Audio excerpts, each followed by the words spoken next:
Bonjour à tous, je suis ravie de vous retrouver dans ce nouvel épisode de votre podcast Apprendre à être soi. Aujourd'hui, j'ai décidé de vous parler de s'identifier et en fait indirectement du coup de l'ego. C'est parti!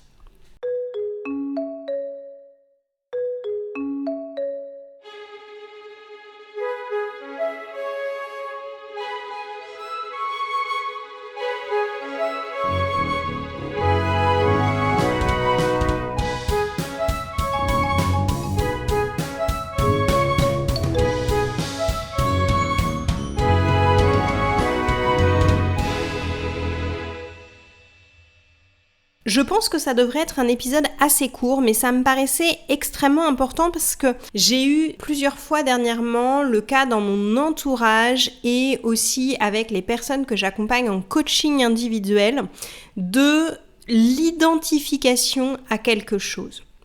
Donc en fait, quand on s'identifie à quelque chose, c'est qu'on va dire « je suis ». Je suis ceci, je suis cela. Alors, je vous ai déjà fait un épisode de podcast où je vous parlais de ne pas s'enfermer dans des cases et de ne pas enfermer les autres dans des cases. On est un petit peu dans la même chose, mais là, je vais vraiment vous parler de quand vous dites « je suis » et où vous allez vous identifier à quelque chose qui va engendrer chez vous encore plus de difficultés à sortir d'une situation. Je vais m'expliquer tout de suite. Ça va être plus simple.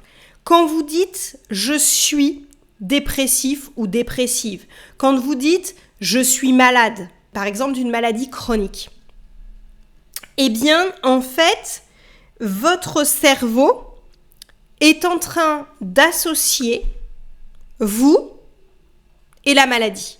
Et à partir du moment où votre cerveau associe vous et la maladie, vous allez avoir encore plus de difficultés à sortir et à guérir de votre pathologie.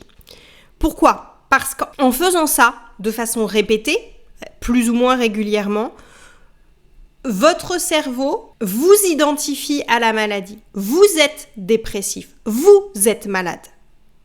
Et donc, vous vous identifiez comme ça. Ça devient une part de votre identité. Et à partir du moment où ça devient une part de votre identité, ça devient extrêmement difficile d'en sortir. Alors il y a des choses où on peut s'y identifier, même si on pourrait pousser plus loin et se dire que, en fait, on se ferme des portes à chaque fois qu'on s'identifie dans une catégorie. Mais quand en plus c'est quelque chose qui vous dessert, quelque chose dont vous aimeriez in fine vous débarrasser, eh bien ça va devenir encore plus compliqué de vous y être identifié. Donc, quand vous avez une pathologie, je vous invite vraiment à faire attention à la manière dont vous en parlez. Évitez de dire que vous êtes malade. Essayez de changer les phrases. On va revenir un petit peu comme la semaine dernière quand je vous parlais du vocabulaire, de faire attention à certaines phrases et de les remplacer par d'autres. Et bien là, c'est pareil. Alors, il n'est aucunement question de minimiser votre pathologie. Elle peut être extrêmement invalidante pour vous dans votre vie et je ne suis pas en train de dire qu'il faut la minimiser ni qu'il ne faut pas la soigner. Mais par contre, faites attention à ne pas associer vous et la maladie. Donc évitez les phrases du style « je suis dépressif », remplacez-le par « en ce moment, je fais une dépression ». Et donc, si vous êtes en dépression, il est aucunement question de dire que vous êtes légèrement dépressif. Le but n'est pas de minimiser ce que vous vivez, mais de ne pas vous associer vous et la maladie. Donc effectivement, si vous êtes atteint de dépression, le truc n'est pas de le cacher ni même de le minimiser, mais de simplement dire qu'actuellement, vous faites une dépression. Vous n'êtes pas la dépression. Et la dépression n'est pas vous. Même si des fois vous en avez l'impression, que vous avez l'impression que ça occupe toute votre vie. Vous n'êtes pas que ça. Donc, n'utilisez pas le verbe être à ce moment-là.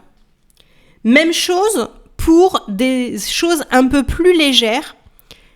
Par exemple, je suis stressée.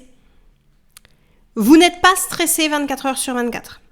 Et même si c'est de l'anxiété, on peut l'avoir vraiment de façon latente en permanence. Ne dites pas « je suis anxieux » ou « anxieuse ». Dites que vous faites de l'anxiété chronique.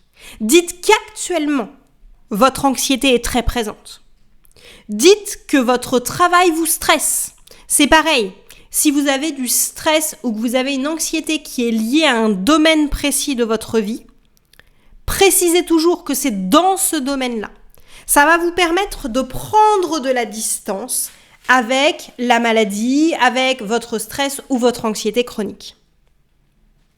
La dernière chose, qui est très courante aussi, et là on revient sur quelque chose de plus léger, et que moi aussi j'ai des fois tendance à faire, et c'est pour ça que je l'ai rajouté, c'est « je suis fatiguée ».